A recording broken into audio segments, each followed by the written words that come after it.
Good morning and welcome to Thread Painting. Uh, Welcome to Thread Painting 101 Hibiscus. Um, I'm glad you could join me here today, and I'm going to walk through the steps in making the hibiscus thread painting. I'm going to start with a little uh, PowerPoint, and I'm hoping that everyone can see this now. Let's see.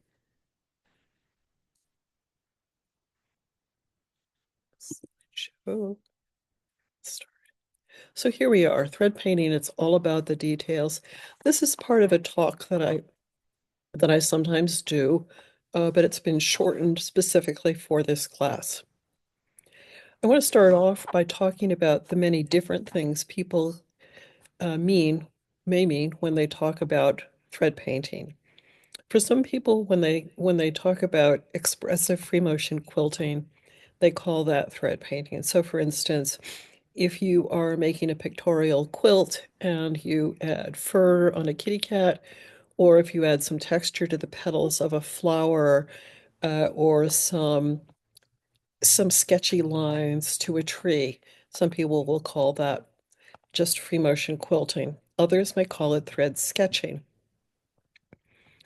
And then there's the term thread painting, which can be used to apply to either of those things, or in addition to making a small freestanding image, which I would have called an applique that can be then attached to the background. Sometimes when I do this as a demo in Houston, I'll call it tapestry by machine to differentiate that. And sometimes I'll call it extreme thread painting. In any case, I think that the quilting world is ripe for a definition of what thread painting is. To me, thread painting is, as you can see in the second screen here, is taking a piece of fabric and covering it entirely with thread so that you can no longer see the background of the fabric. Um, and it's different than making a freestanding applique and then attaching it to the background, or, for instance, adding some expressive lines with thread to your piece. I got interested in this when I took a workshop with Carol Shin at Quilting by the Lake many years ago. Carol's no longer teaching.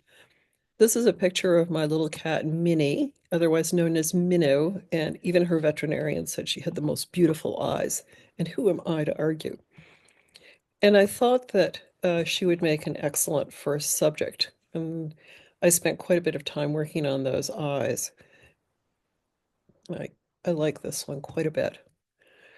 I also, in that workshop, I did a little thread painting of Jordan Pond up at Acadia National Park. And again, if you look at this carefully, you'll see that there are a lot of different colors within the um, the lake, within where it's reflecting the sunset in the shadows, reflecting the hills on the water, in the foliage on the hills. And then I put it aside, life happens. But I came back and took another workshop from a different teacher, and I remembered how much I loved this technique. I loved it partly because I'd been doing a lot of free motion quilting, and I had a problem knowing when to stop. So, so it felt very natural to just sort of say, we'll not stop. We'll just continue making the image in thread. So this is a second picture of Miss Minnie, or Miss Blue Eyes. You can see her paw is extending out into the border because she would often sleep next to me on the pillow by my head, and when it was time for me to get up, she'd extend her paw and just sort of tap me on the shoulder. She was a love. And here are her eyes, and you can see that in the black area of her fur, there's also a dark gray, probably a dark brown. I don't think there are any dark blues, although there could be. And in the white of her face, particularly under her chin, there are light grays to help give it a little bit more depth and texture. Actually, as I look at this, I can see that there are several different light grays, and perhaps also a beige or a cream. Here it is again. I'm going backwards. Here we go. When I started to teach thread painting, I felt I needed a project that would be unintimidating and that would allow students to experience success. And I came up with this autumn leaf picture. This is based on a scan I did of an actual autumn leaf and then imposed on a background of stripes. I like the autumn leaf because there are no two autumn leaves that are the same. And if your autumn leaf happens to be a little bit different, so what? But it's a great exercise in doing color blending. Most years in the spring, I go out to the Empty Spool seminars at Asilomar on the Monterey Peninsula in California. And I've grown to be really fond of agapanthus or lily of the Nile. So this is an agapanthus just beginning to open its bud.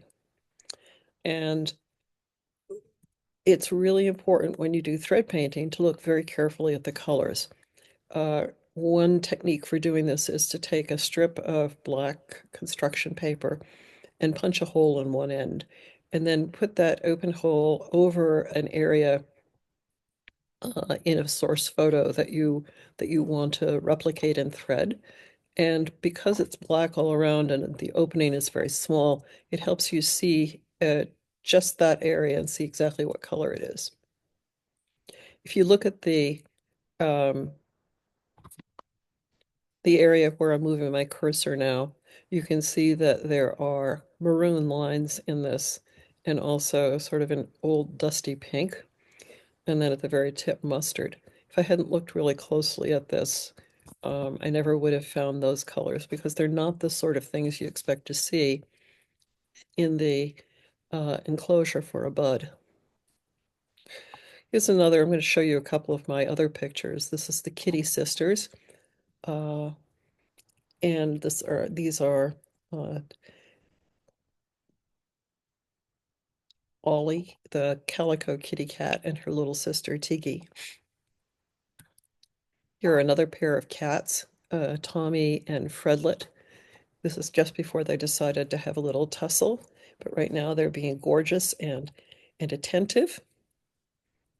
You can see that the eyes get a lot of attention in my thread painting because, you know, as someone said, eyes are the windows of the soul. And if you don't get the eyes right, um, the picture is going to look off. Here's a commission that I did to help raise funds for a street cat organization that's run by one of my cousins. This is Watson, looking absolutely lovely. One of the things you can do with thread painting is to edit the background. The original picture of Watson had a ship in a bottle behind him, and one of the couple commissioning this said, "Can you get rid of the ship? It looks like it's coming out of his ears." To which I replied, "Certainly, I can do that." If you look at this also, you can see that I've done some color blending in the background behind Watson's head in the right side of the photo. And I've also done blending in the middle left background. I think originally there was a sofa there. I have kept some lines in the whitish area beneath Watson, just because I wanted to give a sense of the dimension and where he was in space. This is another class that I teach, the Bluebird, and this is from a picture I took at I think at Empty Spools at Filoli of a little charming little bluebird looking off into space. I was experimenting with various ways of possibly reducing stretching or distortion in thread paintings when I made this, and I was going to try doing a diagonal stitch in the background and then covering that with horizontal stitching, which is what I had been using up till that time in backgrounds. And I rather liked the effect of the diagonal line, so I decided to keep it and address distortion in other ways. In the background here, what I've done is to do a color wash background where it's not a solid color, but it's not detailed either. And what I do when I make a color wash background is to look at the colors that are in the background of the photo that I took and based it on. And then I make puddles of color in the background, and then I blend them together. Here's another bird, a somewhat less charming bird. This is a scrub jay, uh, who is sitting in the leaf litter, looking at something that's outside the frame of the photo, going, "Oh yeah? What do you want to do about it?" Anyway, I rather like his colors, even though I understand that scrub jay's personality are not endearing. And then here's the hibiscus, which we're going to be working on today. This is from a photo that I took at the Maurice Selby Botanic Garden in Sarasota, Florida, Fort Myers, Florida, anyway, on the west coast of Florida. Um, and it's a great exercise in color blending and crisp edges. If you're doing this project today, you have the option of either making the realistic leaves in the background or doing a color wash background, which I'll talk about later. So we're going to start off by doing a couple of paper and pencil exercises. So if you're doing this using a kit of mine, in your kit you'll find two paper uh, photographs, photographs of the hibiscus printed on paper. Find those two pieces of paper with the hibiscus on them and use one of them for this exercise and one of them for the next exercise. So for finding the colors, what you're going to do is to circle each of the colors that you see. Some of the colors may overlap. So there are certainly yellow and orange areas, and there's also yellow-orange.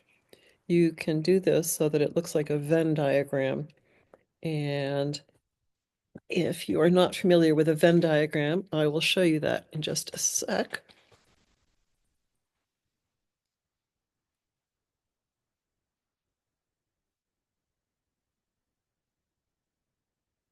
Okay, so a Venn diagram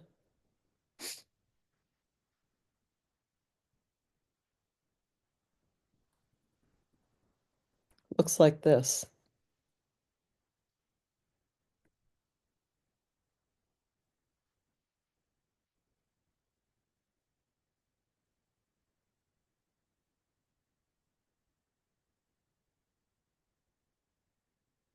You can see that in this diagram, there are some areas that are yellow, some that are yellow-orange, and some that are orange.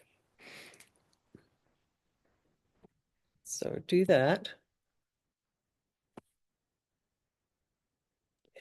And then the second exercise is an exercise in finding lines.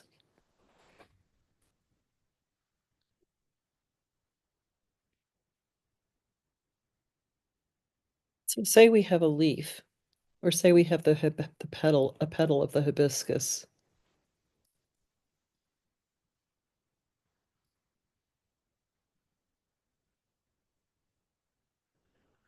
Okay, the area right here is where a hibiscus recurves. And so let's first of all put in the lines for the main part of the hibiscus.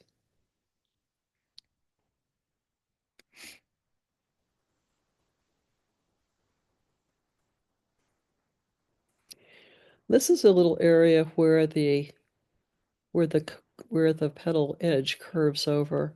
And you might want to do something like this with a curved line that's different than the lines in the main petal.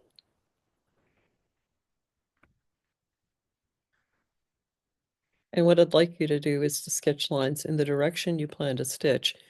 in the leaves and the leaf veins, the petals and the petal veins, and the pistils and stamen, and also the pollen sacs.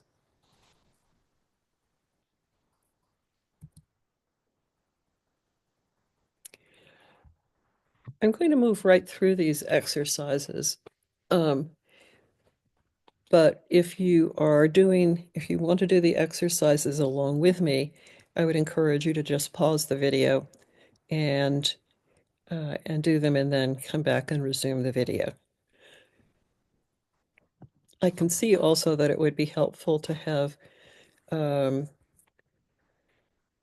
these exercises done on the photographs with you. And so I will make a separate video for that. Okay, so I'm going to move on to the third exercise, which is balancing your machine tension for free motion stitching. So what I'd like you to do is on your sewing machines, drop the feed dogs, load contrasting colors in the top and in the bobbin areas of your machine. So something like red and green, or yellow and purple, or orange and black. Anyway, two colors that are completely contrasting, so that you can easily see that if the bobbin thread comes up the top, you can see that that's happened, or if the top thread comes down to the back, you can see that that happens. And I want you to stitch looping lines. Okay, here are the looping lines that I did in one exercise. So this was done on my home Bernina 750. My current machine is not this one, but this is the machine I did this sample on. So I set the tension between them to 1, and you can see that I'm getting quite a bit of bobbin thread pulled up. So here I have orange on the top and a sort of a turquoise on the bottom. And so we know that because the bobbin thread is being pulled up, it's the top thread that's pulling it up. I think one of the most helpful memory aids that I've seen for this is one from Superior Thread. And it talks about there being a tug of war taking place between the top thread and the bobbin thread.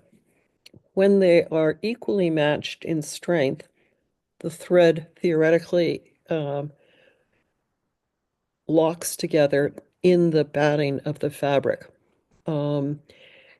If the top thread, which I'm wiggling right now, is pulling too hard, then you get bobbin thread showing. And top thread pulling too hard means that the tension is too tight on the top relative to the bobbin. So what you want to do is to tell the top thread to ease up by lowering the tension. And that's what I've done here.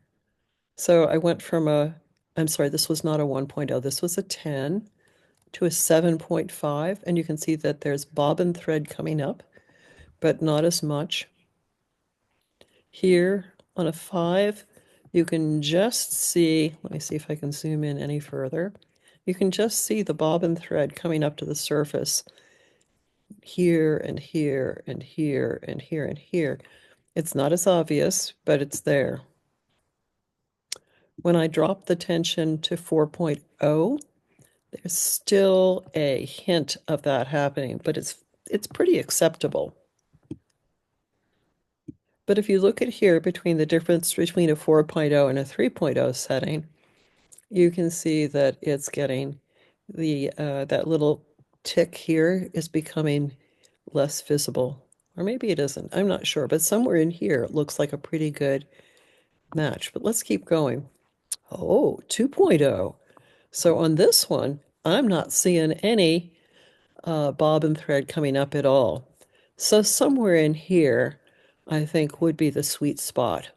And if I go too far to a 1.0, it's not going to be as good. And the other thing you should do is to check the back of it. So let's go over to the back. So let's go back. So I'm going to go to the back of the fabric, back of this practice sandwich. I should have said you're doing this on your practice sandwich. In your kit, if you're doing this with a kit, you will have had a prepared sandwich that is white on one side and some other color on the back. And that's the one you should be doing this on. The second sandwich that you'll have in your kit is one that has the hibiscus printed on the front and has some other color on the back. So here we are at a 1.0, and I think it's interesting to look at these two together. So here's the 1.0 on the back, 1.0 on the top, 2.0 on the back, 2.0 on the front. So even though the 2.0 looked okay on the top, on the back it doesn't look so great. Then we go to the threes, and the three on the back, you can see a little bit of the top thread coming through, but not on the back. If you go to the four on the back, this looks pretty good. And let's see, I'm going to go over to the four here. And on the top, it looked pretty good. So I think that for this machine, the four was the sweet spot. Something I'll say at this point is that no two machines are alike. And what I've found in teaching this class to groups that are all using their own machines is that each machine has its own personality and preferences. It doesn't matter whether you have two machines that are by the same manufacturer. It doesn't make any difference whether you're using two machines that are by the same manufacturer that are the same model. And there's a better chance if you've got the same machine, same model, that your tension adjustment's going to be similar, but it's not guaranteed, which, it doesn't make logical sense, but this is what I've seen in classes. Um,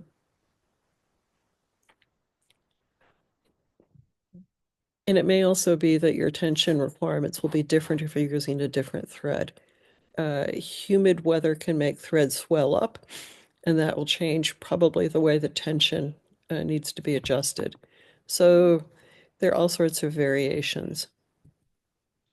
Okay, so now I want you to change to straight stitch, or if you weren't, you probably were already in straight stitch, but stay on straight stitch and stitch a line.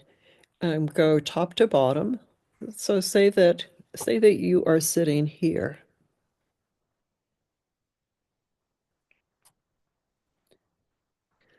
and your needle is here. I want you to go this way. I want you to go this way,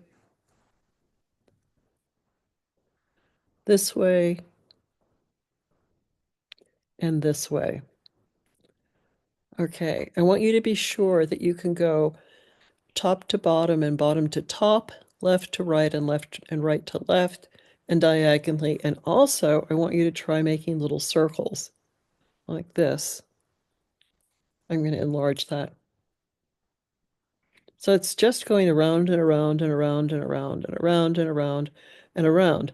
If you ever decide that you'd like to make a tree with deciduous foliage, this is a great way to do that. Also shrubs. Sometimes it's fun to do it in a background, but I generally use a straight stitch in the background or a zigzag, as I'll discuss in a minute. So again, if you're not done with this exercise, just pause the video and you can come back to it. But I'm going to continue explaining. So the last exercise I want you to do is a free motion zigzag. Before you do this, check the throat plate on your machine. If your machine has a circle like this, you can't do that. You can't do the free motion zigzag. That's a straight stitch throat plate. So your throat plate might be like this. Your needle is here over the throat plate hole. What you need to have is something that looks more, so you're sitting here, that looks like this. Okay, so this oval throat plate hole is the one that lets you do zigzag. That's because your needle will be going back and forth, and you want to make sure that for the entire throw of the zigzag stitch, your needle is going to be above a throat plate hole. Okay, now the next thing to do is to select a zigzag stitch on your machine and set it to a medium width. And then you can zigzag. And what I'd like you to do for the zigzag, again on your practice sheet, is to do, you're sitting here, and I'd like you to zigzag top to bottom, bottom to top, left to right, and right to left, and diagonally in both directions. And then also practice making small circles. One thing I should say is that, again, you're sitting here where the X is that as the zigzag is going to go left to right. And what I want you to do with free motion zigzag is to also move the fabric in the same direction. In essence, you're creating an elongated zigzag pattern.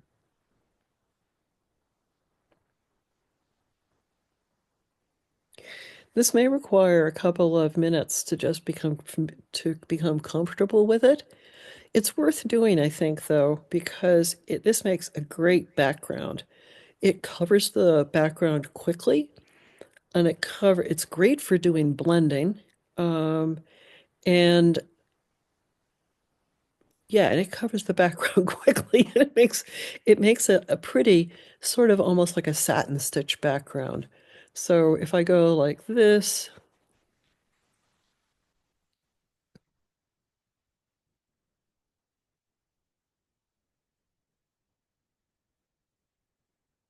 you get a fairly smooth background. In the background of the hibiscus, this is the stitch that I used here. And I frequently use it when I'm doing a color wash background because, as I mentioned, it does help blend.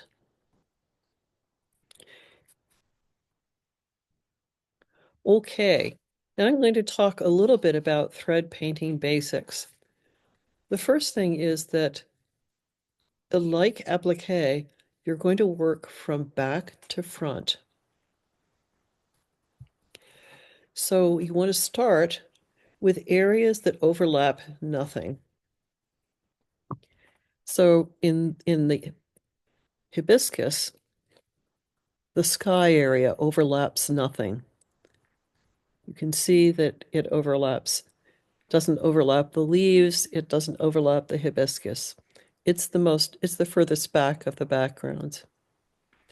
You can then move to areas that overlap only this background. So this is your step one background. And here you could move to doing leaves, for instance, these leaves, because all this overlaps is the sky. I will say also that you're doing this without the borders on your piece.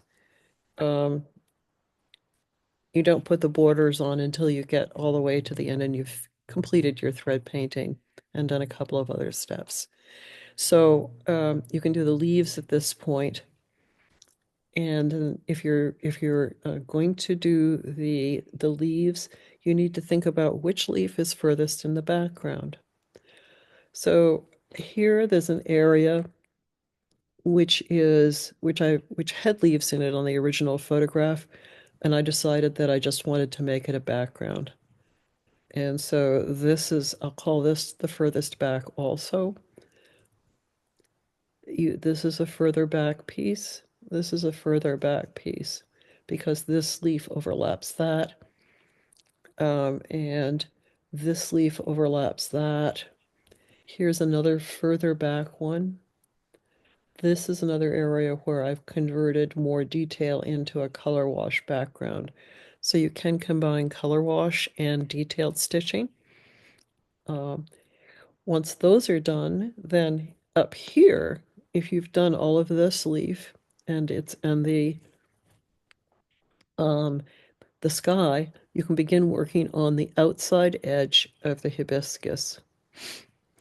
Down here, you can continue with doing the leaves, doing this first, then this first, then this first, then this, and so forth.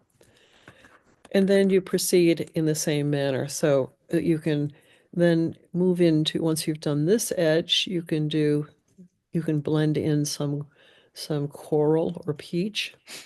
And then once that's done, you can blend in some orange. At the same time, you could start in the center, or you can start in the center and make these little areas where uh, where there are gaps in the petals and you can see foliage in the background. You can do those at the outset because they do not overlap anything else. And then you can do this dark red maroon color next, and then this brick color or very orangey brown, and then the orange. Uh, I recommend doing all of these first before you try to tackle the pistils and stamen and the stigmata on this, because you have pollen in here, and it shows some of the petals through the pollen, and you really don't want to burden yourself with trying to get in there and doing a little nip of color in between those areas of pollen. One thing I think is really helpful with the hibiscus is to make sure that this flare area, it may be lavender, it may be hot pink. I'm really not sure. Different days and in different lights, I see it differently, but it seems to be an important part of doing it and having it be dramatic. So there we are. That's the stitching order. Another thing that's basic is that it's hard to make a really small area by stitching only in that area. Okay, so what do I mean by that? I mean, for instance, let's see. Here, there are some areas of brighter green. I'm going to point my pen at them. And so I would do those first. Same with this. And then I would come up around it and I would cover over in this medium green any part of the light green that I didn't want to show. I know it's a number of people have asked, how many layers of thread can you put down? And you can usually get away with doing 3. If you do a lot more than that, you risk getting distortion. But you can get away with doing 3, particularly if you're doing a thin layer. Okay, so that's about highlights. Another thing about thread painting is that distortion is uh, it's a very common problem. I was going to say it's a clear and present danger, but it's a very common problem. And there are a couple of solutions to that. One is to maintain an even amount of thread across the surface. So if you're doing a first pass, you might want to do a first pass of this, and a first pass on that, a first pass here, and so on, and get a light amount of thread over the entire surface. It's hard to do that just because it's human nature to want to go and finish an area when you're working on it. Um, if you can, if you can pace yourself and do that, it'll help you avoid distortion. But I have to say, I have a lot of trouble just exercising control over myself because I get into doing a petal or the background or a leaf, and it's just like That's where my entire focus is, and I want to just get it done. So I do get distortion. Fortunately, unless the distortion is really bad, you can ameliorate the situation. You can flatten the piece by steam ironing it. And you really want to use a lot of steam, and you want to use a heavy hand with the iron. Um, and that usually helps get rid of distortion. If you're brave, you can also try tugging on the piece. So if I were here, I would take this and I would tug it slightly. I say slightly because I have had instances where this has there, this is going to be more or less centered now, where I've had too much stitching in an area and pulling too hard created lace. It caused the surface to open up, which was not at all what I wanted. So I'm going to show you an example of distortion. This is a piece I did. This is Eagle Lake at Acadia Park, National Park. You notice that I like Acadia a lot. It's gorgeous. But I was doing this and I had really gotten into working on this lower part of sky. And you can see that there's a lot more stitching here than there is, for instance, here or down here.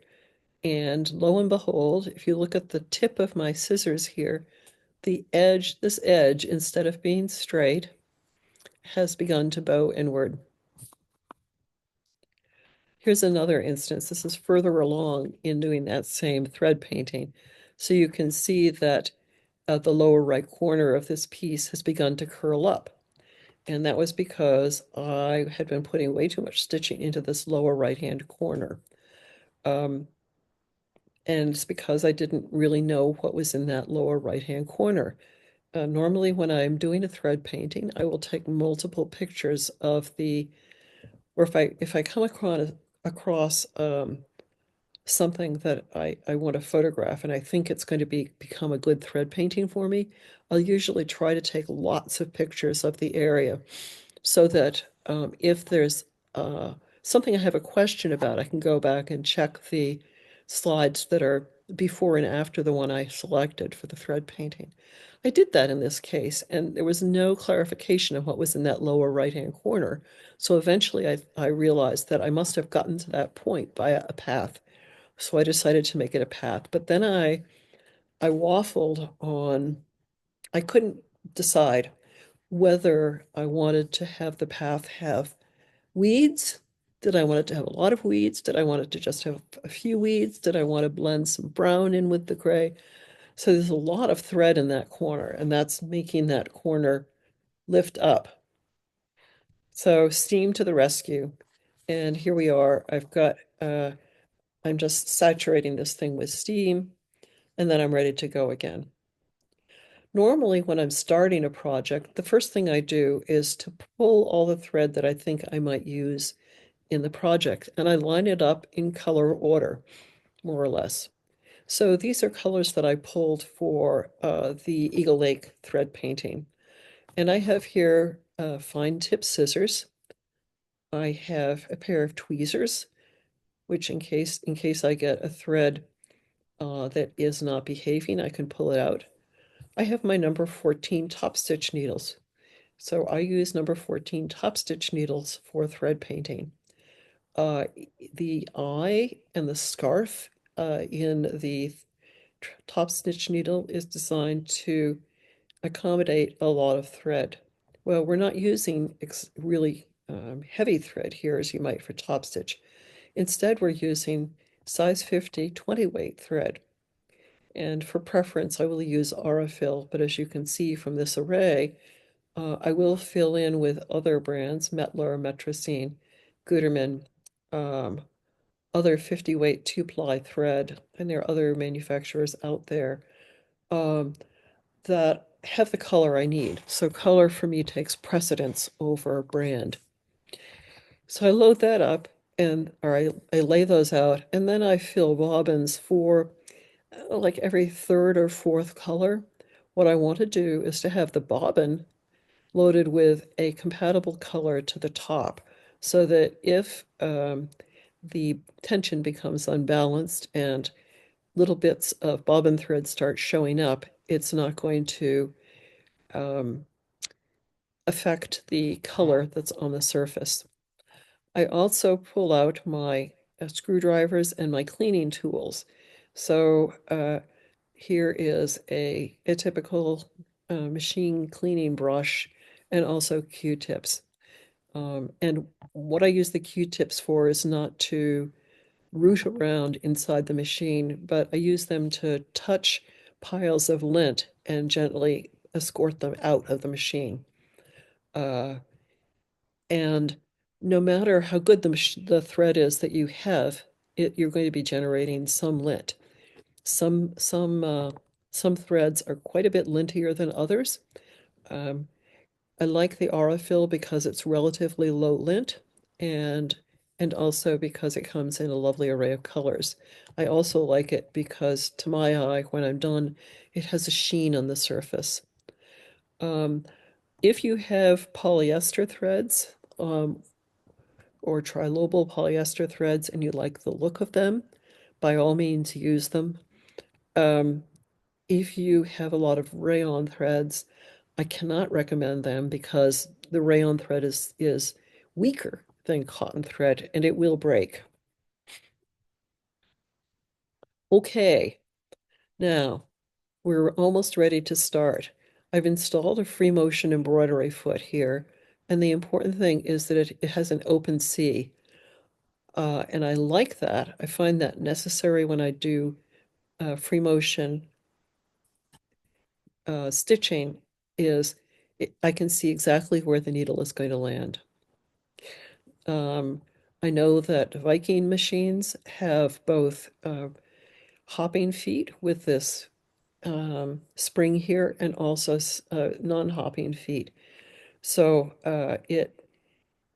but the most important thing to me is having this open, full view foot so you can see exactly where your needle is going to land.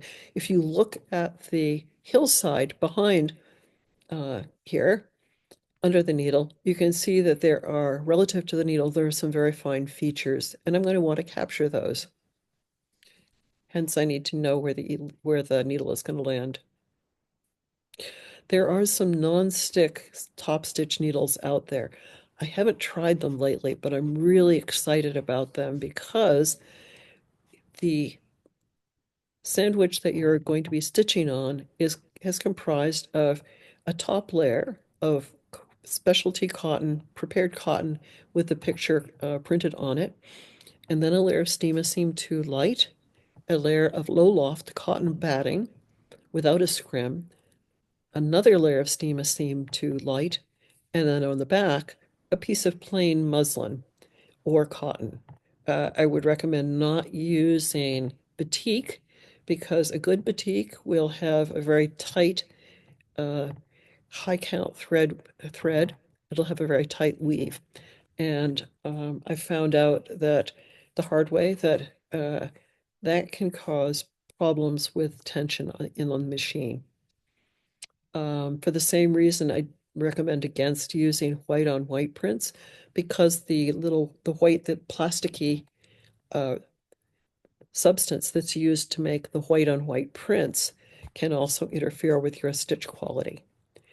So I've installed my free motion embroidery foot, and then I bring the bobbin needle to the top, so needle down, needle up, and then I start by taking a few stitches. Once I'm this far, I can clip the thread tails. I don't bother to bring them to the back of the piece because the two layers of Steam 2 will hold them in place. I will also go over the place where I clip the threads, and I don't have problems with the loose threads showing. Okay, so here I've snipped the thread tails and I've gotten going. Once I've been stitching for a while, I will turn the piece over and check on the back for coverage. Um, it's difficult to check on the front of a piece for coverage because you have the photograph underneath it, and it leads you to see things that aren't there. Or you think your brain interpolates stitching because it sees the color is correct. And you can see it much easier if you have a plainly colored piece of fabric on the back. It also makes a cool secondary image, I have to say. So here's the hibiscus. And I'm going to highlight different stages of it. So here we are, we're doing the background. Oh, very important thing. Before you do this, I'd want you to go around the edges of the hibiscus. So all around the edges of the hibiscus and stitch that a line around that. I then want you to stitch a rough 1-inch grid. The reason this is not in the step out diagrams or step out examples is because it's a technique that I've come up with fairly recently for minimizing distortion. So what we're doing is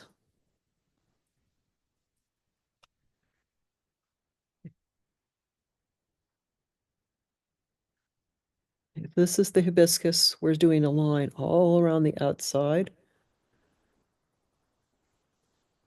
And then we are doing a grid.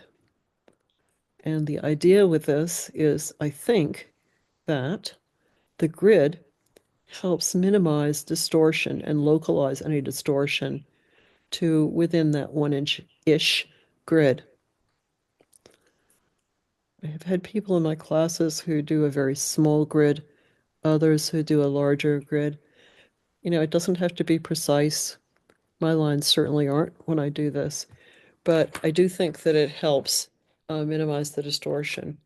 You'll see illustrated here a different distortion minimization technique that I used, where I used to go at right angles to the piece I was working on, or the element of the piece I was working on, and hope that that would minimize distortion. But I think the grid works better. So here we are. I'm doing the background, and I am bringing the background just a stitch or two into the foreground element. The reason I'm doing that is that I think that by doing, so here's our, let's say this is the edge of a hibiscus petal. And what I'm doing is I'm doing the background, and I'm just going a little bit into this, into the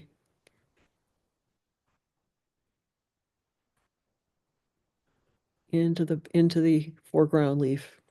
If I look at it in section, so this is the surface of the piece here. This is the bobbin side, and this is the top side. I think what happens is that, and I'm just going to say that this is the hibiscus petal here.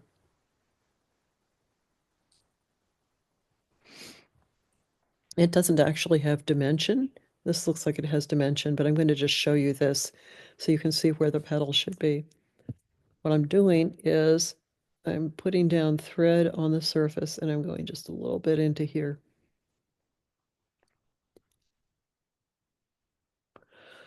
Then when I come back and do the petal, let me see if I can find a different color. Do I have a different color here? I have a black, I believe. So I come back and I do this.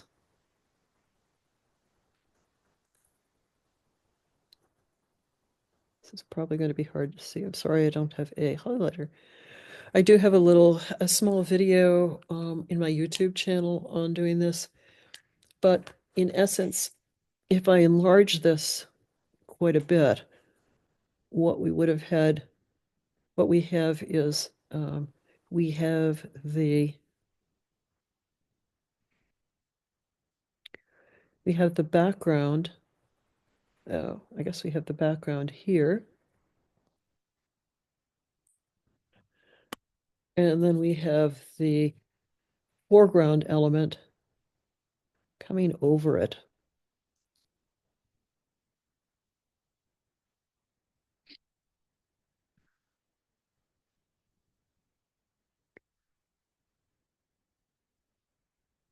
So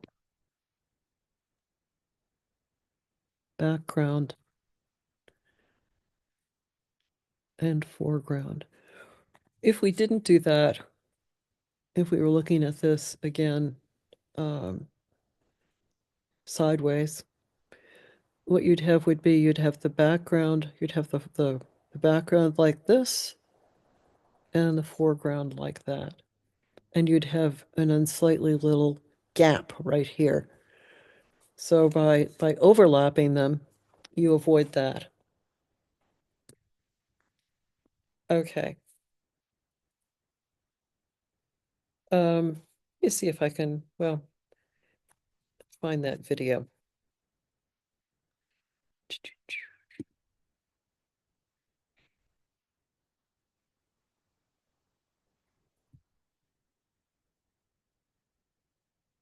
Okay. All right. So I'm going to play the video. My screen sharing is paused. Okay.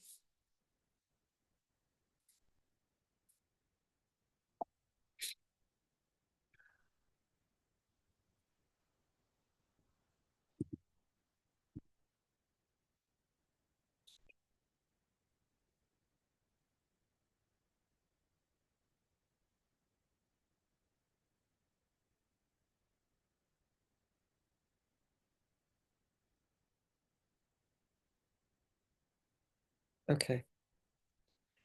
That's not going to work. I would ask you to watch the video on my YouTube channel that has background on it. And I am going to get out of that. Um,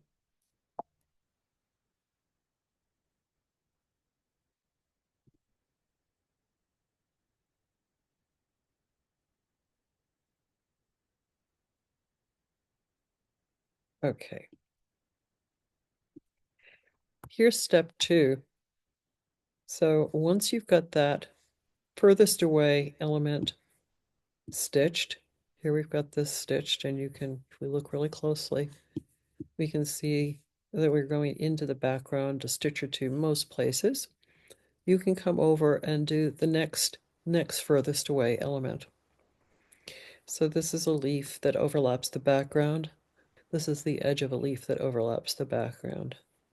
So this is another part of a leaf that overlaps the background. You can see that I've also started to do the inside part of the hibiscus, these little green areas um, that do not overlap anything. And you can see also that I'm traveling. I've got a thread that goes between these little green elements. I'll probably come back and snip these when when I'm at a stopping point, and then I'll snip them off at the surface. If I didn't, I could just stitch right over them. I've also begun to work here on this flame element of the hibiscus. Um, why did I do that? It's not the furthest away. I don't know. I love it, and I just did it, and I probably did it out of order. Here though, I've done a leaf which is coming over the background, except for the very edge. Here I've done more leaves that go over the background. What I'm doing here is to do an outline around it. Here, this is a different leaf, so I did a different outline around it, except for this very tip. And I have chosen to do this in one direction, and then this in a different direction. Here, I imagine that there is a vein in the center of the leaf, and on this side, I'm going in this direction, and on the other side, I'm going in this direction, and I'm coming up around the tip of it.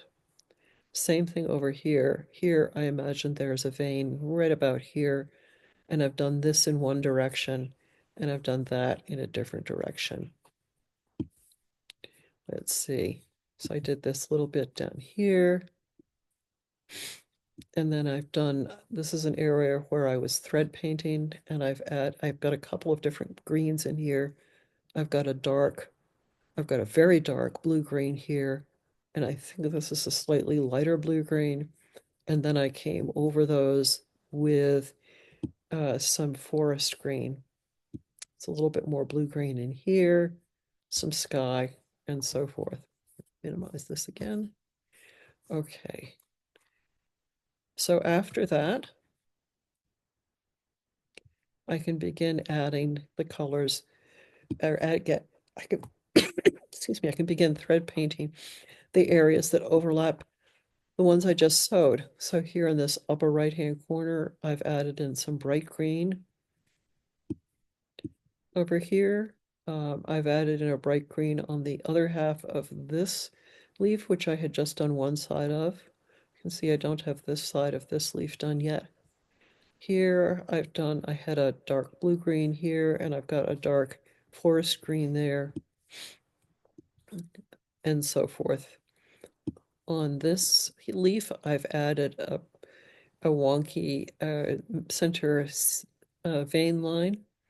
I wish I had done that straight, but I didn't. And I've also begun to work in some brighter green around the edge to convey the idea that this is being sunlit. Same thing here. This comes up and around slightly. You can see that I'm going into the hibiscus just a little bit here. Here, there's a really dark blue-green. There's a dark forest green, and I've made a spine or a vein going down the center. I don't know what I was thinking there. I got sort of bored with these step outs. And then I've begun to do some blending. So here I had a very bright yellow at the edge, and I'm beginning to add in a slightly lighter yellow here. And in front of these, this lavenderish flame that goes around the edge, around the center of the hibiscus, I've also added in some bright yellow. You can see that just for personal notes, and to help me with the stitching, I have gone in with probably a Pigma Micron pen because they're permanent and they don't bleed, and I've added in some guidelines to myself for where the darker part of this, the center of this hibiscus would be. Sometimes when I'm stitching usually when I'm stitching, the machine bounces a little bit, and it's difficult to focus on exactly where the needle is and to see exactly where what color should be there because the fabric is bouncing also. The sandwich is bouncing also a little bit. So making notes like this to yourself that you will then cover up when you stitch is perfectly legit. I also use this technique when I'm working on a picture that has a blurry section.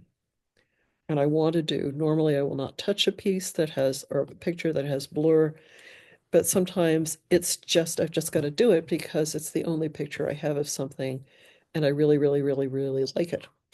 So I will use a Pigma Micron pen before I start stitching to add the definition that I feel I need. Okay, here's the next step. So I have added in, here we've got this bright yellow around the edge. I've added in a more muted yellow. Here in the center, I've begun to work on this. So I've added a maroon, and I've also begun to add in a slightly reddish orange. You can see here that there are little bits of, well, here you can see that there's bobbin thread coming up. Boo. But I'm going to cover that up, so I'm not going to worry about it too much. But you can also see there are these little white flecks. I know somebody in class suggested that this was bearding, but I think it is instead the printed surface of the prepared cotton flaking. Whatever it is, though, I find that as I continue to stitch, I cover it up, so I don't worry about it unduly. For the stigmata on this, these little round things, there are always 5 of these small round structures on a hibiscus, and I'm just going around and around and around. And then in some cases, I'm going back and forth. But I think just doing circles is a good way to do it. You've got to be really careful when you do these because if you put too much thread in these, they will pooch out or they'll go back or you'll make a hole. So I think discretion is really important here. Judgment is really important. Restraint is really important. So do just enough. Don't overdo it here. If you end up liking the texture you've got and you can still see an annoying little bit of a different color, my normal approach to this would be to stitch over it. If you think you're getting to the point where you've got a lot of distortion here, feel free to take a Pigma Micron pen or your favorite coloring tool and just color that in so that it's not visible. I believe here at the center, there is this structure goes all the way up to about here. It is obscured mostly by the pollen sacs. I think I would now today do a structure, do a line going all the way up, and I would fade from doing an orange into or blend into doing a lighter yellowy or orangey yellow and up into a yellow. And then let's see if I do this in the next. Do I have anything else here to talk about? No.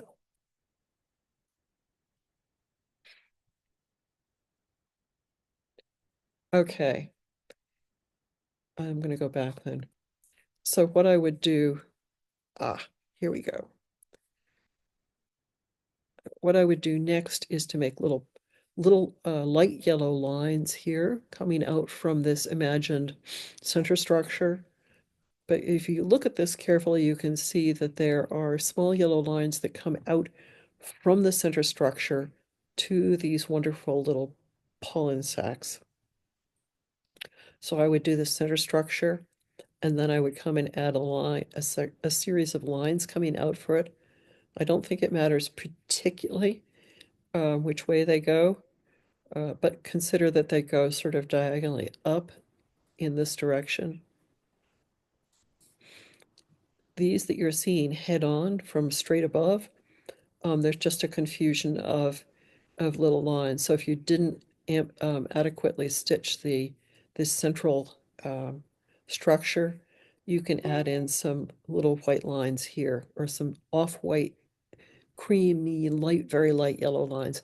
And then come to the pollen sacs and just do round and around and around and around, round and around and around, round and around and around, round and around and around. You can do that either with a very narrow zigzag or you can do it with straight stitch. But again, be careful and exercise restraint. You don't want to put too much stitching in.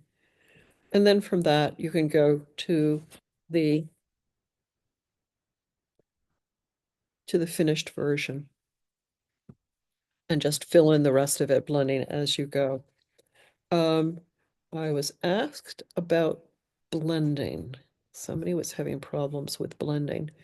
And I think the key to doing blending is to make lines of one color and then to add in lines of the second color you want to blend with. I don't know whether this is adequately illustrated here. This may be the best illustration of it right here. I will make another little video and I'll put it up on my YouTube channel specifically for doing blending. Okay. So doing a watercolor background. Here I am starting with, nope, don't do that. I'm starting with one color. So you can start with a darker color, you can start with a lighter color, you can start with a medium color. It doesn't really matter. But just start with a color and do a rough infill. What I've done here is I've looked at where there are dark areas and I've put in a scribble of dark. I think that this fades to dark as it goes toward the hibiscus. And then I brought that dark out and I came over it, but I didn't obscure it with the dark forest green. May be able to see better what I'm doing here. So this dark blue green here, and then I've come over it with some dark forest green. and I'm leaving a little bit of the dark blue-green visible, and I'm covering up most but not all of it with the slightly lighter green. Okay.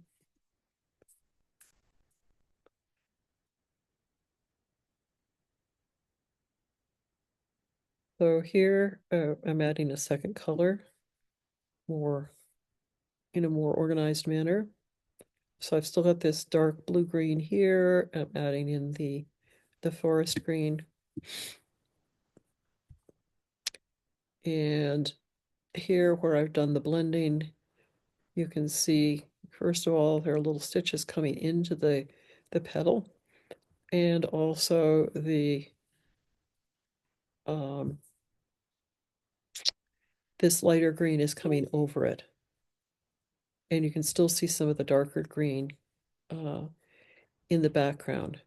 So you want to put in enough of the first color, whether it's light or dark, so that you're leaving breathing spaces in between. And when you come through with your second color, you want to leave breathing spaces for the first color to show through.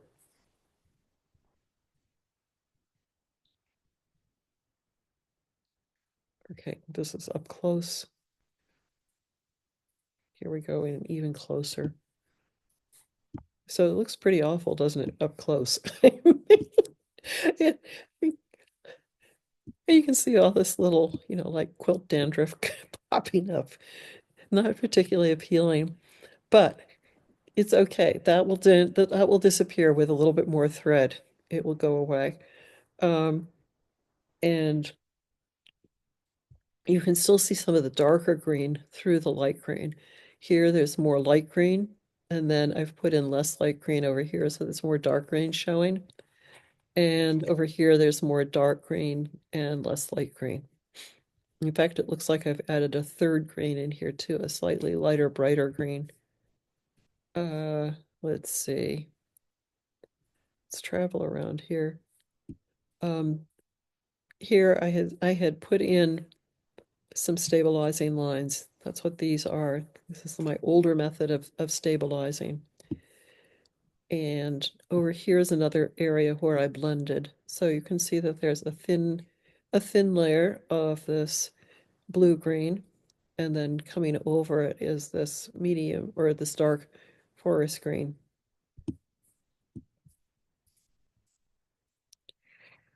Okay.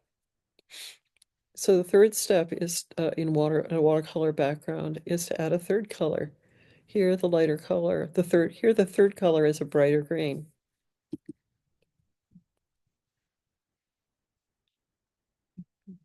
Nope. Come on, back.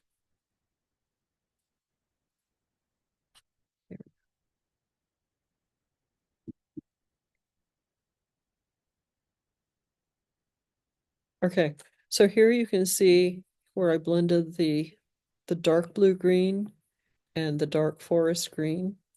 And now I'm coming in and adding a very thin bit of this brighter, lighter green here.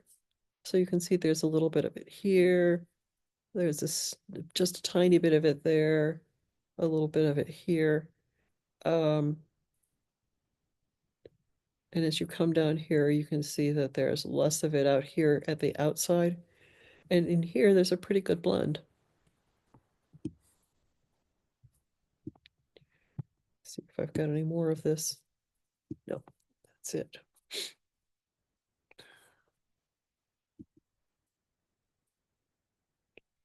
And then you continue building up color.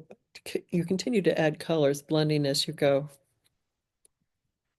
Another example of this is the other version of hibiscus, which I'm just going to put on the document camera.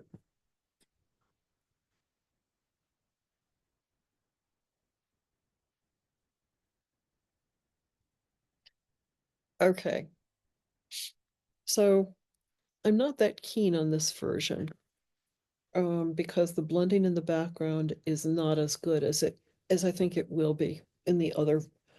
I'm making another version of this because I really don't care for it. But You can see here, even though this isn't done as carefully, you can see the principle of blending perhaps better.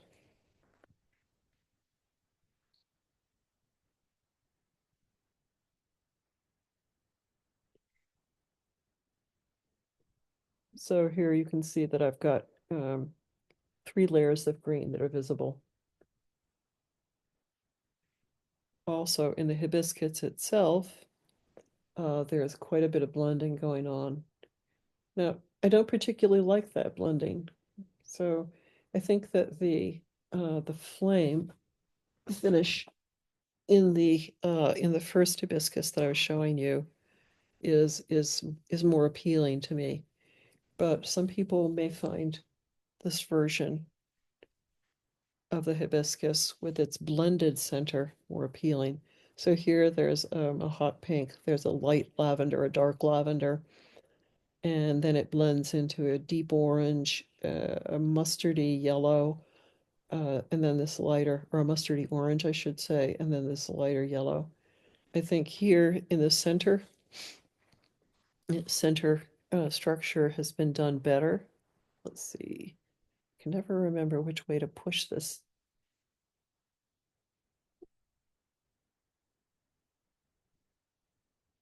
We go.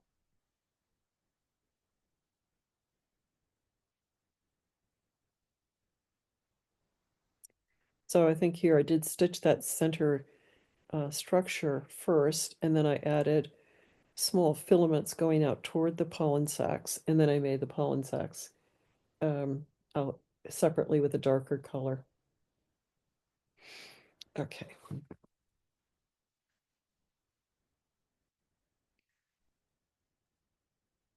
Okay. So a few steps in finishing up. First of all is to check the stitch coverage. So check the back, and then and add colors as you need to in order to blend out sharp color changes, to make the colors more pleasing, to add definition to the edges, and to add fine details like leaf veins, animal whiskers, cactus spines, pollen, etc. So, brief review, squaring up. I do this on my cutting table, which has a grid on it, and with my gridded rulers. I will mark the edges that I think I want to cut with a Pigma Micron pen. And then if I'm convinced that those lines are where I want to cut, I'll cut. You can see here there's a marked line going up here, and there's also a marked line going up here. This also helps me determine whether I need to fill in any areas here, or for instance, whether I'm going to cut off an important part when I have to cut off a larger area, as here. If I have a situation like this where I'm going to be cutting off a large area of the bottom and I don't want to, I will take scrap pieces of fabric and I will put Steam 2 on the back of them, and I will I will adhere them, fuse them to the bottom of the piece. And I'll do the same on the back. If I need additional batting, I will put additional batting in there. Usually I have a pile of scrap batting around. And then with that done, I can then stitch out into what would normally be the border. Likewise, I had a chance to demonstrate this in the Stitch Your Own thread painting workshop. If you accidentally cut the surface of the thread painting, excuse me,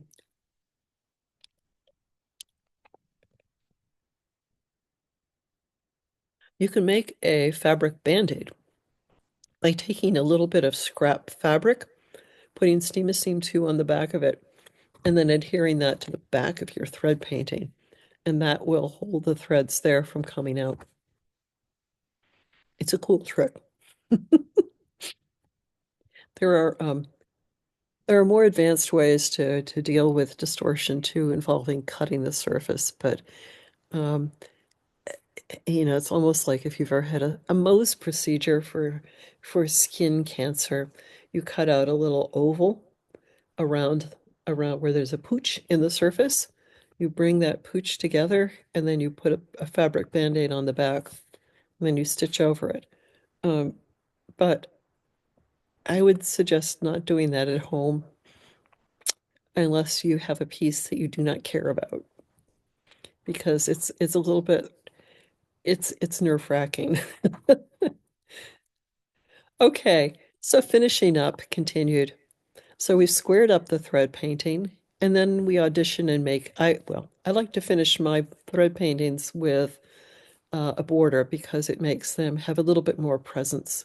These are generally about 8.5 by 11 when I'm done with them, which is small. And I find that I'm often using a 3 strip border. So if we look at this, here we've got an inner line here. This is a 1/2 inch finished, and then a middle border, which is about 1 inch finished, and then an outer border, which is 2 inches finished. Uh, and I seem to like using a dark color on the inside because it makes a definite line of demarcation between the thread painting and the border. Uh, I've tried others, as with this other hibiscus, and I like these colors. I really, really like these colors, but I don't like the order I put them in. I think this would have been more effective if I had put this pink as the inner border. In fact, it looks like I may have cut it out to be the inner border and then just assembled it differently. Lots of reasons I don't like this particular one, but I am making another version of it. Once you've got your log cabin style borders added on, you can fuse Steam-A-Seam 2 Light to the back of those borders and then cut out batting and fuse it to the borders you just fuse Steam-A-Seam 2 on the back of, and then you can back the borders. And the handout that you received in class has directions on doing that in a couple of different ways. So here I am auditioning the borders for Eagle Lake. I really liked that bright blue, and I wanted to highlight that. I thought that I liked this green fabric that had interesting little circles on it. So it was a different texture than the blue. And because it captured some of the uh, color of the pondweed and foliage. And also the light green, there's a really light green in this, um, in the pond water.